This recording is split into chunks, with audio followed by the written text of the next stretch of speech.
Class শুরুর আগে একটা আলোচনা, যে এর আগের যতগুলো ভিডিও দেওয়া হবে তোমরা কি করবে, যখন ভিডিওটাতে বুঝতে পারবে না কোনো একটা অংশ, তাহলে কি করবে, তোমরা মেসেজ করে দিবে পার্সোনালে যে স্যার আমি এই অংশটা বুঝতে পারিনি, বা গ্রুপে যদি মেসেজ করে দাও তাহলে বুঝে নিব যে তোমরা ওই অংশটা বুঝতে পারোনি। তাহলে পরের ভিডিওটা যখন তৈরি হবে তখন ওই অংশটা নিয়ে একটু আলোচনা করে দেব, ঠিক আছে? তাহলে ওই জিনিসগুলো কভার হয়ে যাবে। আজকে শুরু হবে চুম্বক। তাহলে চুম্বক শুরুর আগে যে চুম্বক জিনিসটা কি, চুম্বক আসলো কোথা থেকে, তাহলে স্বাভাবিকভাবে এটা প্রশ্ন মনের মধ্যে জাগবে। তাহলে চুম্বকটা হচ্ছে যে আজ থেকে প্রায় ২৫০০ বছর আগে, কত বছর? ২৫০০। আজ থেকে প্রায় ২৫০০ বছর আগে ম্যাগনেসিয়া নামক এক অঞ্চলে, ২৫০০ বছর আগে ম্যাগনেসিয়া নামক এক অঞ্চলে ম্যাগনাস নামক এক মেষপালক ছাগল চড়াতে গেছিলেন পাহাড়ের পাদদেশে। সেখানে গিয়ে দেখলেন যে তার পায়ে কিছুটা পাথর লেগে আছে। তাহলে পাথরটা যখন পর্যবেক্ষণ করলেন তখন দেখতে পেলেন যে তার জুতোতে কিছুটা পেরেক ছিল এবং সেই পেরেকটার সাথে পাথরটা আটকে গেছে। শুধু ওই পেরেকটাকেই না, অন্যান্য যতগুলো লোহা ছিল বা লোহা জাতীয় সামগ্রীগুলো ছিল সবকিছুকে সে কি করতে পারছে, আকর্ষণ করতে পারছে। ম্যাগনেসিয়া নামক অঞ্চলে প্রথম সেটা দেখা গিয়েছিল, ওইরকম অনেকগুলো পাথর দেখা গেছিল, তার জন্য তার পাথরটাকে বলা হতো ম্যাগনেটাইট। আর সেখান থেকে আসছে আমাদের চুম্বকের ম্যাগনেট। চুম্বকের ইংরেজিতে বলা হয় ম্যাগনেট, আর ম্যাগনেটাইট বা প্রাকৃতিক চুম্বক। তাহলে চুম্বক কোথা থেকে আসছে জানা গেল যে ২৫০ বছর আগে ম্যাগনেসিয়া নামক অঞ্চলে ম্যাগনেস নামক একজন মেষপালক ছিলেন, গরু চড়াতে বা ছাগল চড়াতে গিয়েছিলেন পাহাড়ের পাদদেশে। সেখানে তার জুতোর সাথে কি লেগে যায়, ছোট একটা পাথর লেগে যায়। বা পাথর লাগার পিছনে কারণটা হচ্ছে জুতোতে কি ছিল, একটা লোহার পেরেক ছিল, এবং সেই পেরেকটা শুধুমাত্র সেই পেরেকটাকেই না, অন্যান্য আরো লোহার সামগ্রীগুলোকেও কি করছিল, আকর্ষণ করতে পারছিল ওই পাথরগুলো। ম্যাগনেসিয়া অঞ্চলে প্রথম পাওয়া গেছিল, তার জন্য তার নাম দেওয়া হলো ম্যাগনেটাইট। আর সেখান থেকে আমাদের চুম্বকের ইংরেজি নাম ম্যাগনেট কথাটি আসে। এবার হবে যে চুম্বক কাকে বলবো। চুম্বক বলা হবে যে সমস্ত পদার্থ চুম্বক। তাহলে প্রথম প্রশ্ন, চুম্বক কাকে বলে? যে সমস্ত পদার্থ লোহা, নিকেল, কোবাল্ট ইত্যাদি জাতীয় পদার্থকে কি করতে পারে, আকর্ষণ করতে পারে। এবং পাকহীন সুতোতে যদি বেঁধে দেওয়া হয়, বেঁধে ঝুলিয়ে দেওয়া হয়, যে পাকহীন সুতো আছে সেটাতে কি করলাম, বেঁধে আমি ঝুলিয়ে দিলাম। তাহলে পাকহীন সুতোতে যদি বেঁধে ঝুলিয়ে দেওয়া হয় তাহলে সে কি করবে, যে অবাধে ঘুরতে ঘুরতে উত্তর দক্ষিণ মুখ করে আটকে যাবে বা উত্তর দক্ষিণ মুখ করে অবস্থান করবে, সেটাকে বলা হবে চুম্বক। আরেকবার ভালো করে, যে সমস্ত পদার্থ লোহা, নিকেল এবং কোবাল্টকে কি করতে পারে, আকর্ষণ করতে পারে, পাকহীন সুতোতে বেঁধে ঝুলিয়ে দিলে সর্বদা উত্তর দক্ষিণ মুখ করে থাকবে, তাকে বলা হবে চুম্বক। এবার হচ্ছে যে চুম্বক তাহলে কি লোহা, নিকেল ছাড়া অন্যান্য কিছুকে আকর্ষণ করতে পারে না? তাহলে লোহা, নিকেলকে যে আকর্ষণ করে তাহলে এদেরকে কি বলা হবে? আর অন্যান্য কিছুকে যখন আকর্ষণ করতে পারবে না তাদেরকে কি বলা হবে? তাহলে চুম্বক হচ্ছে যে সমস্ত জিনিসকে চুম্বক আকর্ষণ করতে পারবে, যেমন লোহা, নিকেল, কোবাল্ট এটা বললাম, তাহলে এদেরকে বলা হবে চুম্বক পদার্থ। বা যদি এরকম বলি যে সমস্ত পদার্থকে চুম্বক আকর্ষণ করতে পারবে এবং যাদেরকে কৃত্রিম ভাবে চুম্বকে পরিণত করা যাবে তাদেরকে বলা হবে চুম্বক পদার্থ। তাহলে যে সমস্ত পদার্থকে কি করতে পারবে না, আকর্ষণ করতে পারবে না, এবং যাদেরকে কি করা যাবে না, চুম্বকে পরিণত করা যাবে না, তাদেরকে বলা হবে অচুম্বক পদার্থ। তাহলে চুম্বক পদার্থ কাকে বলে, অচুম্বক পদার্থ কাকে বলে পেয়ে গেলাম। এবার হবে যে চুম্বক কৃত্রিম ভাবেও তৈরি করা যাবে, আবার প্রকৃতি থেকেও পাওয়া যায়। প্রকৃতি থেকে কোথায় পাওয়া যায়, আমরা দেখতেই পেলাম ম্যাগনেসিয়া অঞ্চলে পাওয়া যাচ্ছিল। তাহলে প্রকৃতি থেকেও চুম্বক পাওয়া যায়, আবার চুম্বককে কৃত্রিম ভাবেও তৈরি করা যায়। তাহলে যে সমস্ত চুম্বক প্রকৃতি থেকে পাওয়া যায়, যে সমস্ত চুম্বক প্রকৃতি থেকে পাওয়া যায় বা প্রকৃতি থেকে সরাসরি পাওয়া যায়, তাহলে তাকে বলা হবে প্রাকৃতিক চুম্বক। কি বলা হবে, প্রাকৃতিক চুম্বক। এবার হচ্ছে যে সমস্ত চুম্বক প্রকৃতি থেকে পাওয়া যায় না, অথবা বলতে পারবে যে লোহা, নিকেল, কোবাল্টকে বিশেষ পদ্ধতিতে যদি চুম্বকে পরিণত করা হয় বা চুম্বকে পরিণত করা যায় তাহলে তাদেরকে বলা হবে কৃত্রিম চুম্বক। এবার তাহলে প্রাকৃতিক চুম্বক হলো, কৃত্রিম চুম্বক হলো। প্রাকৃতিক চুম্বক আর কৃত্রিম চুম্বকের মধ্যে তাহলে পার্থক্য কি হবে? প্রথমত বলতে পারবো যে এটা প্রকৃতি থেকে পাওয়া যায়, কৃত্রিম চুম্বক প্রকৃতি থেকে পাওয়া যায় না। তাছাড়া হবে যে প্রাকৃতিক চুম্বক যে পাওয়া যাবে তার আকার আকৃতিটা কিন্তু আলাদা হবে, যেটা থাকবে সেটাই প্রাকৃতিক চুম্বক, আমরা তাকে নির্দিষ্ট গঠন দিতে পারবো না। তারপরে কৃত্রিম চুম্বক যেগুলো হবে সেগুলোকে কি করতে পারবো, আমরা নির্দিষ্ট আকার আকৃতি গঠন দিতে পারবো। তাহলে প্রাকৃতিক চুম্বক বলা হবে যে সমস্ত চুম্বক বা যে সমস্ত চুম্বকের নির্দিষ্ট কোনো আকার নেই সেটা প্রাকৃতিক চুম্বক, আর যে সমস্ত চুম্বকের নির্দিষ্ট আকার আকৃতি আছে তাকে বলা হবে কৃত্রিম চুম্বক। প্রাকৃতিক চুম্বকের ক্ষমতা তুলনামূলক কম, কিন্তু কৃত্রিম চুম্বকের ক্ষমতা তুলনামূলক বেশি। প্রাকৃতিক চুম্বকের মেরু নির্দিষ্ট, যেটা উত্তর সেটা উত্তর, যেটা দক্ষিণ সেটাই দক্ষিণ। কিন্তু কৃত্রিম চুম্বক যেহেতু কৃত্রিম ভাবে তৈরি, তার জন্য আমরা কি করতে পারবো, তার মেরুটাকে পরিবর্তন করতে পারবো, যে উত্তরটাকে কখনো দক্ষিণ করে দিতে পারবো, দক্ষিণটাকে কখনো উত্তর করে দিতে পারবো। তাছাড়া স্থায়িত্ব, স্থায়িত্ব বলতে যে প্রাকৃতিক চুম্বকের স্থায়িত্ব কতটা দীর্ঘ, কারণ প্রাকৃতিক চুম্বককে কি করা যাবে না, পরিবর্তন করা যাবে না। কিন্তু কৃত্রিম চুম্বকের স্থায়িত্ব কতক্ষণ, খানিকক্ষণ। যতক্ষণ আমি সেটাতে কি করব, চুম্বকত্ব বজায় রাখতে চাইবো ততক্ষণ সেটা চুম্বক, যতক্ষণ চুম্বকত্ব বজায় রাখতে চাইবো না ততক্ষণ সেটা কি হবে, চুম্বক থেকে আবার সাধারণ চুম্বক পদার্থতে পরিণত হবে। তাহলে স্থায়িত্ব কি হলো, প্রাকৃতিক চুম্বকের স্থায়িত্ব দীর্ঘ, কৃত্রিম চুম্বকের স্থায়িত্ব কম। ব্যবহার, প্রাকৃতিক চুম্বক সাধারণভাবে আকর্ষণ করার ক্ষেত্রে ব্যবহার হতে পারে, আর কৃত্রিম চুম্বক হচ্ছে বিভিন্ন যন্ত্রপাতিতে ব্যবহার করা যায়। বিভিন্ন প্রকারের বড় বড় যন্ত্রপাতি, যেমন ধরে নাও যে কোনো একটা আবর্জনা যুক্ত এলাকা থেকে আমি লোহাকে তুলবো, তাহলে সেখানে কি তৈরি করা হবে, কৃত্রিম চুম্বক তৈরি করা হবে। এখানে আবর্জনা আছে ধরে নাও, এখান থেকে লোহার চূর্ণগুলোকে আমি বাইরে বের করবো, তাহলে এখানে একটা যদি চুম্বক তৈরি করি আমি, কৃত্রিম চুম্বক, তাহলে কি করতে পারবে, লোহার জিনিসগুলোকে আকর্ষণ করে নিতে পারবে, আকর্ষণ করে সেটাকে আবার বাইরে আমি বের করে নিতে পারবো। তাহলে কৃত্রিম চুম্বক বিভিন্ন যন্ত্রপাতিতে ব্যবহার করা হয়।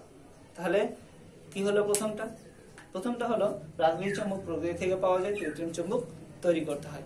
প্রাকৃতিক চুম্বকের কি নেই, স্থায়িত্ব বেশি, কৃত্রিম চুম্বকের স্থায়িত্ব কম। প্রাকৃতিক চুম্বকের ব্যবহার, কৃত্রিম চুম্বকের ব্যবহার বললাম।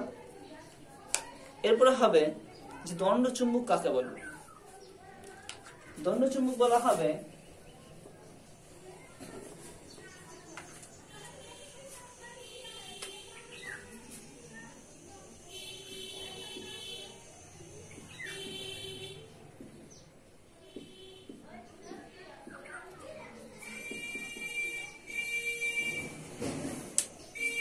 কৃত্রিম উপায়ে তৈরি আয়ত ঘনক আকৃতি চুম্বকিত দণ্ডকে, কৃত্রিম উপায়ে তৈরি আয়ত ঘনক আকৃতি চুম্বকিত দণ্ডকে বলা হবে দণ্ড চুম্বক। কৃত্রিম ভাবে তৈরি আয়ত ঘনক আকৃতি দণ্ড চুম্বকিত পদার্থকে বলা হবে দণ্ড চুম্বক। এরপরে হবে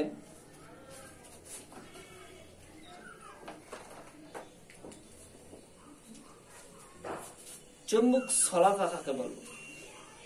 চুম্বক শলাকা বলা হবে যে পরীক্ষাগারে ব্যবহৃত বিভিন্ন দুই প্রান্ত সূচালক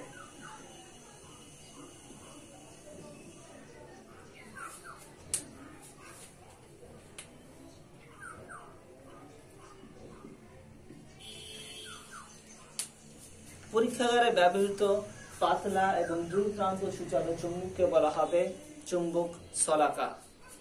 আরেকবার, যে পরীক্ষাগারে বা বিভিন্ন পরীক্ষা নিরীক্ষায় ব্যবহৃত দুই প্রান্ত সূচালক পাতলা চুম্বককে বলা হবে চুম্বক শলাকা। চুম্বক শলাকা বিভিন্ন পরীক্ষাগারে ব্যবহার করা হয়, বা চুম্বক শলাকা আমাদের কম্পাস, যে সমস্ত কম্পাস গুলো আছে সেটাতে সব সময় চুম্বক শলাকা ব্যবহার করা হয়, কারণ চুম্বক শলাকা ভর খুবই কম।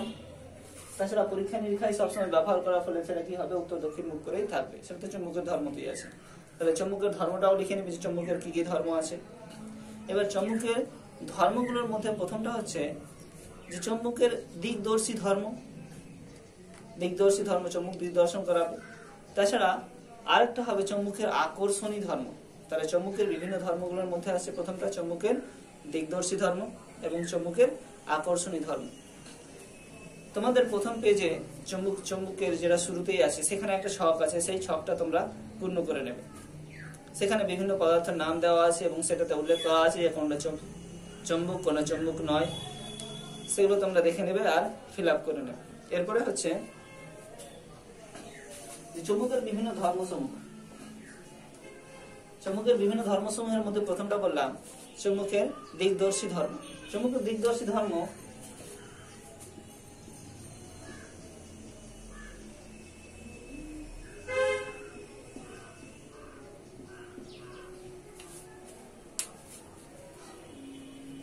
কোন একটা অংশ থেকে একটা দণ্ডচুম্বককে যদি আমি ঝুলিয়ে দিই পাকহীন সুতোতে, কোন একটা অংশ ধরুন আমি টেবিলের উপরে আছে, সেখান থেকে একটা স্কেলে আমি বেঁধে দিয়ে দণ্ডচুম্বককে পাকহীন সুতোর সাহায্যে বেঁধে দিয়ে ঝুলিয়ে দিয়েছি। শুধু যদি এটাকে ঝুলিয়ে দেওয়া হয় তাহলে দেখতে পাবো যে সেই চুম্বকটা সর্বদা কি করে আছে, উত্তর ও দক্ষিণ মুখ করে অবস্থান করছে। দ্বিতীয়বার কি করলাম যে এই চুম্বকটাকে আমি ধরে যদি একবার ঘুরিয়ে দিই, পাক খাইয়ে দিই, তাহলে পাক খাইয়ে দিলে কি হবে, সেটা বারবার ঘুরতে থাকবে। তাহলে বারবার ঘোরার ফলে কিছুক্ষণ পরে যখন আবার দেখতে পাবো, তখন যখন সেটা চুম্বকটা স্থির হবে তখন দেখতে পাবো যে চুম্বকটা আবার সে কি হয়েছে, পূর্বের অবস্থায় ফিরে এসেছে। অতএব উত্তর দক্ষিণ মুখ করে আবার কি হয়েছে, স্থির হয়ে গেছে। তাহলে উত্তর দক্ষিণ মুখ করে স্থির হওয়া মানে কি, সেটা দিক নির্দেশ করছে যে এইদিকে উত্তর আর এদিকে দক্ষিণ। তাহলে তার জন্য এটাকে বলা হবে চুম্বকের দিক নির্দেশ ধর্ম বা দিকদর্শী ধর্ম। তাহলে দিকদর্শী ধর্ম কাকে বলবো, সংজ্ঞাতে কি বলা যাবে, তাহলে যে ধর্মের জন্য কোন চুম্বক সর্বদা উত্তর দক্ষিণ মুখ করে থাকে বা একটা নির্দিষ্ট দিকে মুখ করে থাকে, সেই ধর্মটাকে বলা হবে চুম্বকের দিকদর্শী ধর্ম। আরেকবার, যে ধর্মের জন্য কোন চুম্বক সর্বদা উত্তর দক্ষিণ মুখ করে অথবা একটা নির্দিষ্ট দিকে মুখ করে থাকে, সেই ধর্মটাকে বলা হবে চুম্বকের দিকদর্শী ধর্ম। পরীক্ষাটা কি বললাম, যে একটা কাঠ বা টেবিলের উপর থেকে একটা স্কেলে করে একটা পাকহীন সুতোতে চুম্বককে বেঁধে দেওয়া হলো, দণ্ডচুম্বককে। তারপর সেটাকে দুই একবার পাক দেওয়া হলো বা ঘুরিয়ে দেওয়া হলো। তাহলে ঘুরিয়ে দিলে কি হবে, সেটা ঘুরতে থাকবে। কিছুক্ষণ পরে সেটা যখন স্থির হচ্ছে তখন দেখা যাচ্ছে যে চুম্বকটা সর্বদা উত্তর ও দক্ষিণ মুখ করে দাঁড়িয়ে আছে বা ঝুলে আছে। তাহলে উত্তর ও দক্ষিণ মুখ করে যখন ঝুলে থাকবে তখন কি প্রকাশ পাচ্ছে, এই দিকটা উত্তর আর অন্য দিকটা দক্ষিণ। তাহলে এটা হচ্ছে চুম্বকের দিকদর্শী ধর্ম। এরপরে চুম্বকের আকর্ষণী ধর্ম বা দিকদর্শী ধর্মের আরেকটা পরীক্ষা আছে তোমাদের বইয়ে।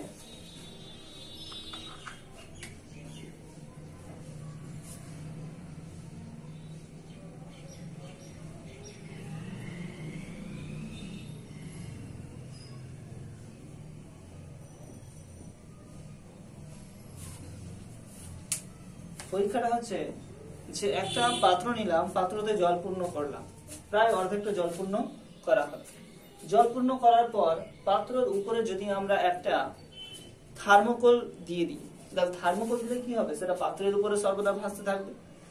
তাহলে ওই থার্মোকলের উপরে যদি আমি একটা চুম্বক রেখে দিই বা দণ্ডচুম্বক রাখি, তাহলে দেখতে পাবো যে ওই থার্মোকলটা ঘুরে ঘুরে সর্বদা কি থাকবে, উত্তর ও দক্ষিণ মুখ করে আসে। বা ওই চুম্বকটা যখনই উত্তর দক্ষিণ মুখে ঘুরতে শুরু করবে তখন ওই থার্মোকলটাও কি হবে, ঘুরতে শুরু করবে। তাছাড়া আমরা যদি থার্মোকলটাকে উপেক্ষাই করি তাহলে দেখতে পাবো যে চুম্বকটা কি হয়েছে, উত্তর দক্ষিণ মুখ করে আছে। কারণ সেখানে কি হতে পারছে, ও অবাধে ঘুরতে পারছে। কারণ ওই থার্মোকলটা কোথায় আছে, জলের উপরে, সেটা কি হবে, ভাসতে থাকবে। তাহলে সেটা ভেসে গিয়ে সর্বদা কি হচ্ছে, চুম্বকটা উত্তর দক্ষিণ মুখ করে আছে। পরীক্ষাটা আরেকবার, যে একটা পাত্র নিলাম,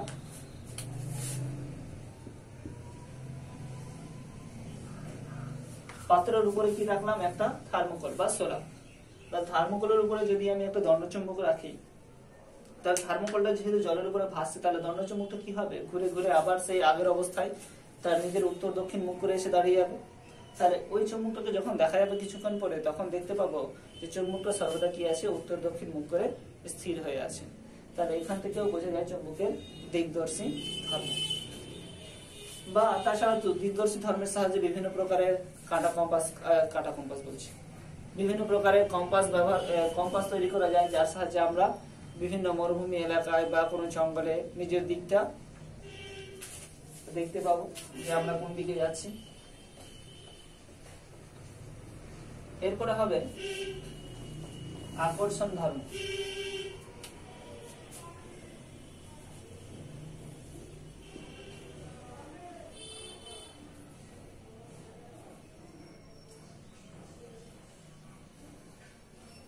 আকর্ষণী ধর্মতে প্রথমে আমরা কি নিব, একটা কার্ডবোর্ড নিব বা একটা মোটা কাগজ দিব।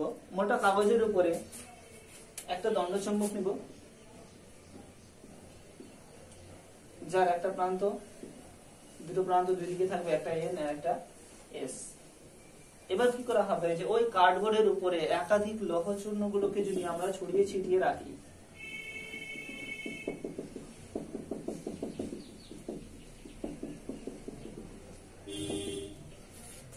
তাহলে প্রথমে কি নিলাম, একটা কার্ডবোর্ড,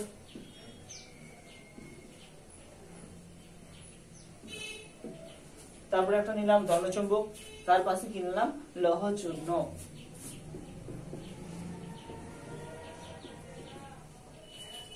কার্ডবোর্ড, দণ্ডচুম্বক, লৌহ চূর্ণ। কার্ডবোর্ডের উপরে প্রথমে দণ্ডচুম্বক রাখলাম, তার পাশে যখন ওই লৌহ চূর্ণ গুলোকে ছিটিয়ে দিলাম, ছিটিয়ে দেওয়ার পর সেই কার্ডবোর্ডের উপরে যদি হালকা হালকা করে নড়ানো হয়, বা সেই কার্ডবোর্ডকে যদি হালকা করে নড়ানো হয়, তাহলে দেখতে পাবো যে ওই লৌহ চূর্ণগুলো চুম্বকের দুই প্রান্তে আটকে গেছে। দুই প্রান্তে খুব বেশি ঘন করে আটকেছে এন আর এস মেরুতে, কিন্তু মাঝখানে প্রায় লৌহ চূর্ণগুলো নেই বললেই চলে। তাহলে কি দেখতে পেলাম, তাহলে প্রথমে কি ছিল, দণ্ড ছিল, লৌহ চূর্ণগুলো চারদিকে ছড়িয়ে ছিটিয়ে ছিল, কিন্তু যখনই এটাকে নড়ানো হলো তখন দেখতে পেলাম যে লৌহ চূর্ণগুলো দণ্ড চুম্বকের দুই প্রান্তে আকৃষ্ট হয়েছে। তাহলে এখান থেকে বোঝা যাবে যে দুই প্রান্ত দ্বারা কি করে, দণ্ডচুম্বক আকর্ষণ করে। তাহলে এই ধর্মটাকে বলা হবে চুম্বকের আকর্ষণী ধর্ম। যে ধর্মের ফলে চুম্বক কি করে, যে তার দুই প্রান্ত দ্বারা অন্যান্য সমস্ত চুম্বক পদার্থকে কি করতে পারে, আকর্ষণ করতে পারে, সেই ধর্মটাকে বলা হবে দণ্ডচুম্বকের বা চুম্বকের আকর্ষণী ধর্ম। তাহলে প্রথমত কি হলো, একটা কার্ডবোর্ড নিয়েছিলাম, কার্ডবোর্ডের উপরে একটা দণ্ডচুম্বক নিলাম, দণ্ডচুম্বকের উপরে নিলাম, দণ্ডচুম্বকের চারদিকে নিলাম লৌহ চূর্ণ। এবার লৌহ চূর্ণ নেওয়ার পর কার্ডবোর্ডটাকে যদি নড়ালাম, যখনই নড়ালাম তখন দেখতে পেলাম যে ওই লৌহ চূর্ণগুলো ওই দণ্ডচুম্বক দ্বারা আকৃষ্ট হয়েছে। যখনই আকৃষ্ট হয়েছে তখন বুঝতে পারলাম তাহলে দণ্ডচুম্বকের কি আছে, আকর্ষণ করার ধর্ম আছে। এবার হবে যে একটা জিনিস, যে চুম্বকের চুম্বকত্ব কাকে বলবো, চুম্বকত্ব কাকে বলবো। যে ধর্মের জন্য কোন চুম্বক আকর্ষণ করে বা দিকদর্শী ধর্ম প্রকাশ করে, বা যার জন্য কোন চুম্বকের বিভিন্ন ধর্ম বা দুটো ধর্ম প্রকাশ পাবে, সেটাকে বলা হবে চুম্বকের চুম্বকত্ব। যার জন্য কোন চুম্বকের দুই ধর্মই প্রকাশ পাবে, বা ওই দিকদর্শী ধর্ম, আকর্ষণী ধর্ম, সেটাকে বলা হবে চুম্বকের চুম্বকত্ব। এবার হবে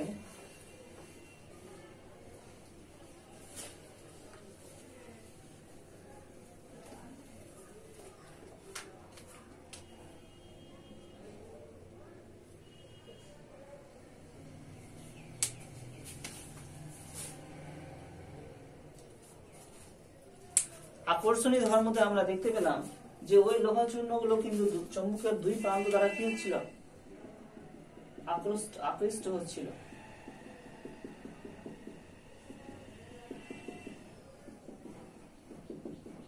কিন্তু চুম্বকের মাঝখানে ওই লৌহ চূর্ণগুলো ছিল না বললেই চলে। তাহলে যে অংশ দ্বারা চুম্বক আকর্ষণ করতে পারে না, বা যেখানে চুম্বকের আকর্ষণ ক্ষমতা নেই, সেই অংশটাকে কি বলা হবে। আর যে অংশটা দিয়ে চুম্বক আকর্ষণ করতে পারে, সেই অংশটাকে কি বলা হবে। তাহলে এখানে হচ্ছে যে অংশটা দিয়ে বা যে প্রান্ত দিয়ে চুম্বক কি করতে পারে, আকর্ষণ করতে পারে, এখানে কি হলো, এন আর এস। তাহলে সেই দুটো প্রান্তকে বলা হবে চুম্বকের মেরু।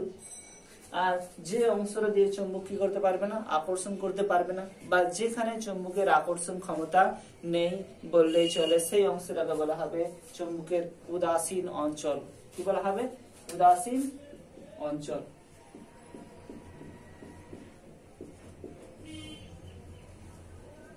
আর এই অংশটাকে বলা হবে মেরু।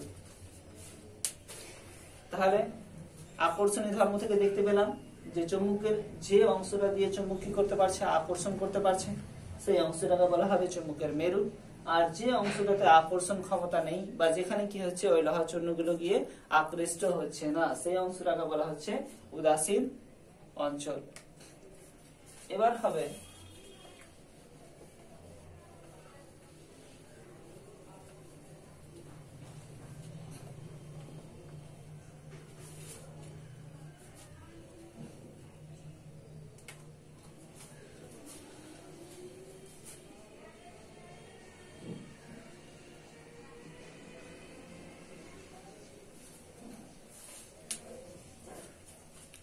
চৌম্বক দৈর্ঘ্য কাকে বলবো।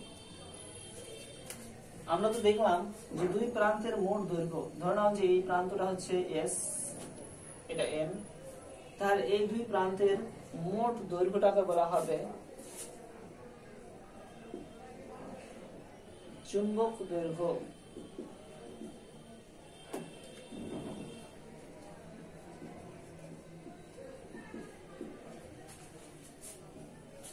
কিন্তু চুম্বকের দুই প্রান্তে কিন্তু চুম্বকের দুই মেরু অবস্থান করে না, বা এন বিন্দুটা বা এস বিন্দুর চুম্বকের একেবারে শেষ প্রান্তে অবস্থান করে না।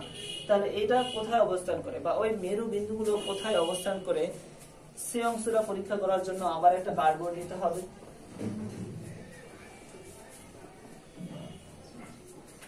তাহলে নিলাম একটা কার্ডবোর্ড।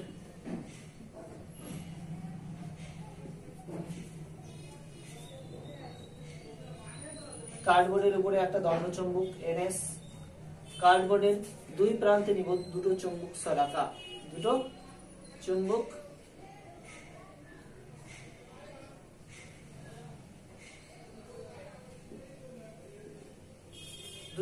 শলাকা।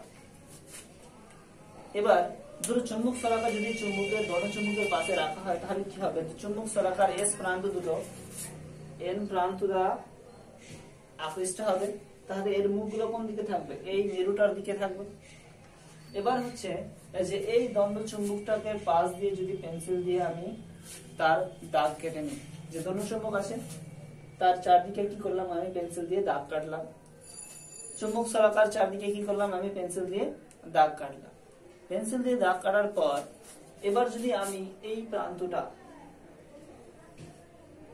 আর এই প্রান্তটা যোগ করি তাহলে দেখতে পাবো যে এই দণ্ড চুম্বকের মাঝখানে বা মধ্যে বা এই এন প্রান্তটার পাশাপাশি কোন একটা বিন্দুতে গিয়ে দুটো মিলিত হচ্ছে। যে বিন্দুতে গিয়ে মিলিত হবে তখন সেটাকে বলা হবে ওই মেরু বা ওই চুম্বকের মেরু। এই প্রান্ত দুটোকে বলা হবে না মেরু, যেখানে গিয়ে মিলিত হবে সেটাকে বলা হবে মেরু। আরেকবার, যে একটা কার্ডবোর্ড নিলাম, কার্ডবোর্ডের মাঝখানে নিলাম একটা দণ্ডচুম্বক, দুই প্রান্তে নিলাম দুটো চুম্বক শলাকা। এবার কি করা হলো, যে দুটো চুম্বক শলাকা বা চুম্বক শলাকার এস প্রান্ত দণ্ডচুম্বকের এন প্রান্তের দিকে কি হচ্ছে, আকৃষ্ট হচ্ছে। যখনই আকৃষ্ট হচ্ছে মানে কি এর দিকে ঘুরে আছে, তখন কি করা হবে, যে দণ্ডচুম্বকের চারদিকে পেন্সিল দিয়ে দাগ দিব, চুম্বক শলাকার চারদিকে পেন্সিল দিয়ে দাগ দিব। দেওয়ার পর দণ্ডচুম্বককে যদি বা চুম্বক শলাকার দুটোকে যদি আমি দাগ দিয়ে টেনে দিই বা চুম্বক শলাকার দিকটাকে যদি আমি একটা সরলরেখা বরাবর টানি, তাহলে দেখতে পাবো যে চুম্বকের মধ্যে কোনো একটা বিন্দুতে গিয়ে ওই দুটো দাগ মিলে যাচ্ছে। যখনই মিলে যাচ্ছে তখন সেই বিন্দুটাকে বলা হবে চুম্বকের মেরু।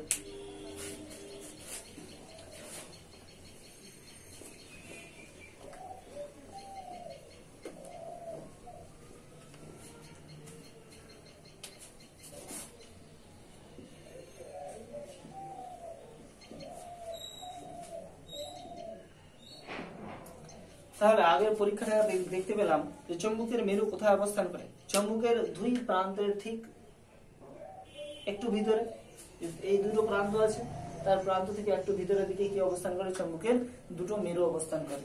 এবার বলা হবে দুই মেরুর সংযোগ রেখাকে বা দুই মেরু যদি যুক্ত করা হয় তাহলে যে দৈর্ঘ্যটা পাওয়া যাবে তাকে বলা হবে চুম্বক দৈর্ঘ্য।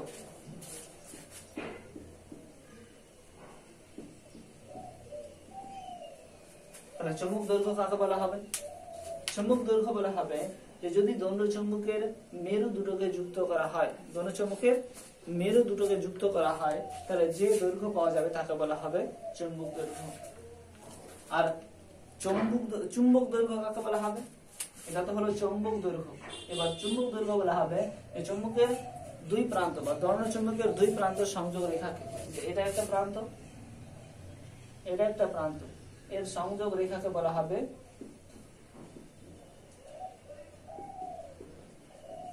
চুম্বক দৈর্ঘ্য। আর এই প্রান্ত দুটোকে সংযুক্ত রেখাকে বলা হবে চুম্বক দৈর্ঘ্য। এটা হচ্ছে এন, এটা এস। তাহলে এটা দণ্ডচুম্বক, দণ্ডচুম্বকের মাঝখানে দুটো বিন্দু আছে, এই দুটো বিন্দুর সংযোগ রেখাকে বলা হচ্ছে চুম্বক দৈর্ঘ্য, কিন্তু এই প্রান্ত দুটির সংযোগ রেখাকে বলা হচ্ছে চুম্বক দৈর্ঘ্য। এবার হচ্ছে যে চুম্বক দৈর্ঘ্য আর চুম্বক দৈর্ঘ্যের মধ্যে কি সম্পর্ক? তাহলে চুম্বক দৈর্ঘ্য আর চুম্বক দৈর্ঘ্যের মধ্যে সম্পর্ক হচ্ছে চুম্বক দৈর্ঘ্য সমান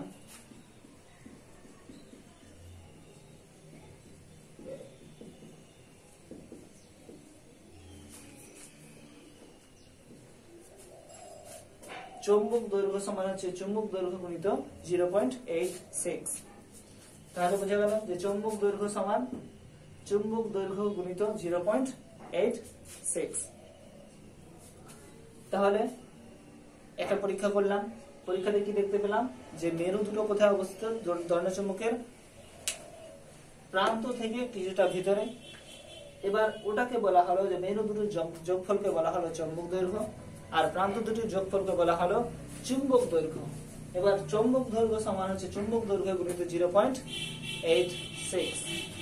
এবার বলা হবে যে যে প্রান্তটা বা চুম্বককে যখন পাখিন সুতোতে বেঁধে ঝুলিয়ে দেওয়া হচ্ছিল, তাহলে যে প্রান্তটা উত্তর দিকে মুখ করেছিল সেটাকে বলা হবে উত্তর মেরু, যে প্রান্তটা দক্ষিণ দিকে মুখ করেছিল সেটাকে বলা হবে দক্ষিণ মেরু। আর এন ও এস এর সংযোগ রেখাকে বা বলতে পারবো যে দুই প্রান্তকে বলা হবে বা দুই প্রান্তের সংযোগ রেখাকে বলা হবে বা এন এস বরাবর, এন ও এস বরাবর দুই প্রান্তের সংযোগ রেখাকে বলা হবে চুম্বক অক্ষ। কি বলা হবে? চুম্বক অক্ষ। যে এন বিন্দু আর এস বিন্দু বরাবর, এন বিন্দু আর এস বিন্দু বরাবর দুই প্রান্তের সংযোগ রেখাকে বলা হবে চুম্বক অক্ষ। আরেকটা যে এই চুম্বক যত দূর অবধি আকর্ষণ বা বিকর্ষণ করতে পারে,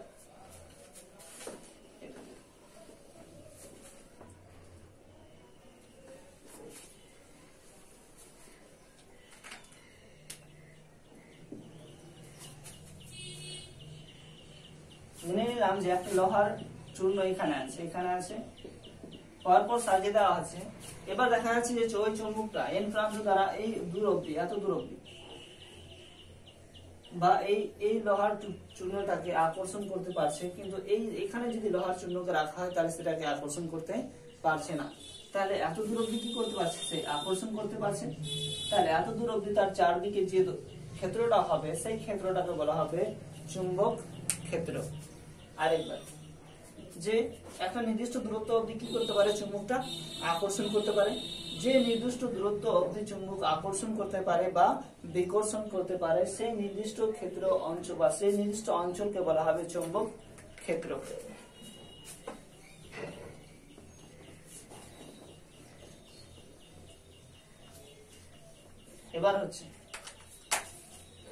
এবার হবে যে চুম্বক আকর্ষণও করতে পারে আবার বিকর্ষণও করতে পারে। তাহলে আকর্ষণ করতে পারে বা বিকর্ষণ করতে পারে, তাহলে এটা দিয়ে কি করে প্রমাণ করতে পারবো যে ওটা চুম্বক নাকি আলাদা কোনো চুম্বক পদার্থ? তাহলে এবার মনে করা যাক যে একটা দণ্ডচুম্বক নিলাম যার একটা এন আর একটা এস। এবার দণ্ডচুম্বকটা কি করতে পারবে? সমস্ত চুম্বক পদার্থ কি করতে পারবে? দুই প্রান্ত দিয়ে আকর্ষণ করতে পারবে। যেখানে একটা লোহার পেরেক ধরলাম, এখানে আরেকটা লোহার টুকরো ধরলাম, তাহলে দুটোকে কি করতে পারলো? এই ওইটাকে আকর্ষণ করলো, এই প্রান্তটা ওটাকে আকর্ষণ করতে পারছে। কিন্তু এখানে যদি আমি একটা আরেকটা চুম্বক নিই বা এটাকে যদি এস দিয়ে আর এটাকে এন দিয়ে, তাহলে কি করতে পারবে? বিপরীত মেরু পরস্পরকে আকর্ষণ করে আর সমমেরু পরস্পরকে বিকর্ষণ করে। এটা চুম্বকের ধর্ম ছিল, এটা বলা হয়নি। চুম্বকের ধর্ম হচ্ছে যে বিপরীত মেরুর চুম্বক, বিপরীত মেরু যেটা এন আর এটা এস, এটা উত্তর এটা দক্ষিণ, তারা উত্তর দক্ষিণ মেরু পরস্পরকে কি করতে পারবে? আকর্ষণ করতে পারবে। কিন্তু উত্তর মেরু পরস্পরকে বিকর্ষণ করবে, দক্ষিণ মেরু পরস্পরকে বিকর্ষণ করবে। এটা একটা ধর্ম যে চুম্বকের সমমেরু পরস্পর বিকর্ষণ করে আর বিপরীত মেরু পরস্পরকে আকর্ষণ করে। এবার হচ্ছে যে এখানে কি হলো, এই লোহাটাকে আকর্ষণ করতে পারলো, তাহলে এটাকে আমরা বুঝতে পারলাম না যে এটা চুম্বক নাকি এটা চুম্বক, কারণ দুটোর মধ্যে আকর্ষণ হচ্ছে। তাহলে যখন দুটো চুম্বককে পাশাপাশি নিয়ে আসা হচ্ছে, তখন এটার এস প্রান্ত আর এটার এন প্রান্ত পরস্পরকে আকর্ষণ করতে পারছে, কিন্তু এটাও বুঝতে পারলাম না যে এটা চুম্বক নাকি এটা চুম্বক, কারণ দুটোর মধ্যে কি আছে? আকর্ষণ আছে। এবার হচ্ছে যে এখানে আরেকটা যখন চুম্বক ধরা হবে যার এস প্রান্ত আর এন প্রান্ত হবে, তখন কি হবে? যে এটা দুটো সমমেরু হলো, এই দুটো সমমেরু